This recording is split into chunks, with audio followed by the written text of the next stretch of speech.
Welcome.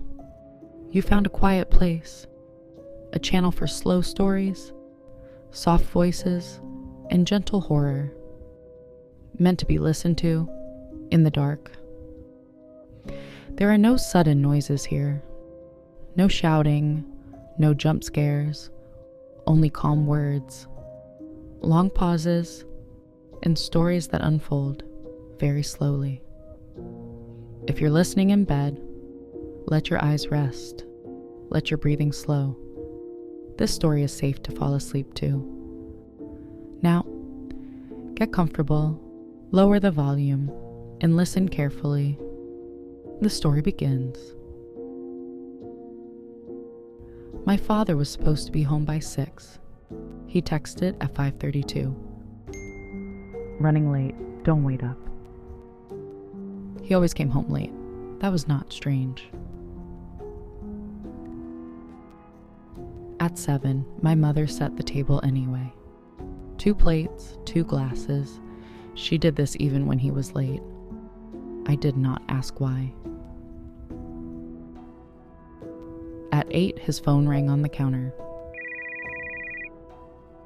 She did not answer it. She never touched his phone. It rang until it stopped. At 9, she reheated the food.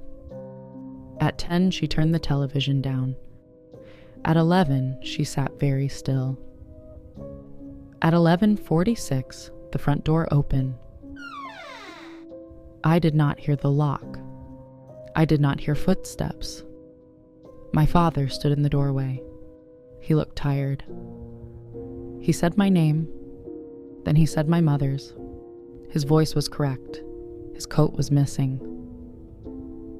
My mother did not stand. She asked one question.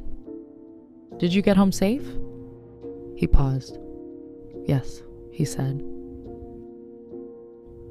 They sat at the table. He did not eat. He watched my mother's hands as she folded her napkin. She asked about work. He answered carefully, short sentences, no details. When he stood, the chair did not move. It was still tucked in. I noticed this. I did not say anything. That night, I heard him walk down the hallway, but in the morning, his shoes were still by the door, untouched. My mother washed his plate. She dried it. She put it away. Then she took it out again and placed it back on the table. The next day, she told me he was working late again. She said this while folding his clothes. They were clean. They smelled like the closet. That evening, he came home again. At 11:46, no coat, no sound. He asked the same questions. He stood in the same places.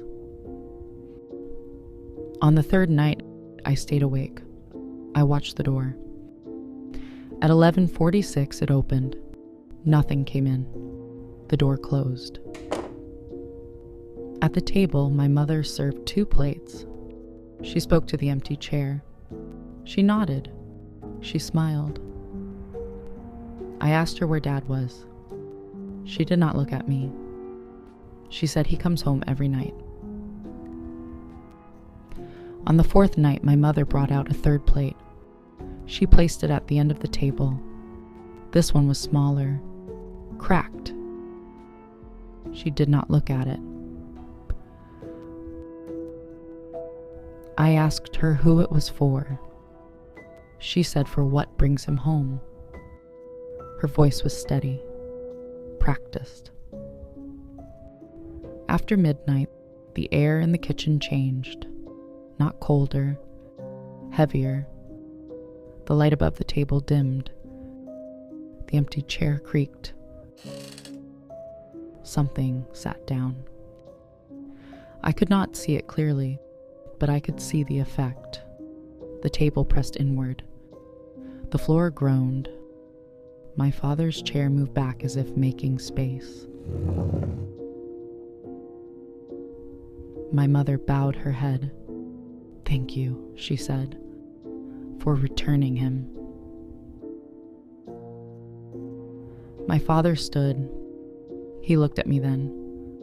For the first time, his eyes were wrong, too deep, like doors left open to a dark room. He spoke without moving his mouth. "She promised," the voice said. "A life for a life." I understood. My father never came home.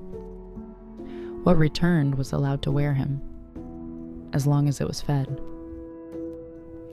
The third plate scraped softly. Something ate, slowly, carefully. My mother did not move until it was finished. That was years ago. She is older now, weaker. Some nights there's only one plate on the table. Some nights I hear the door and feel the house waiting. When she dies, I will have a choice. Let him leave, or keep setting the table.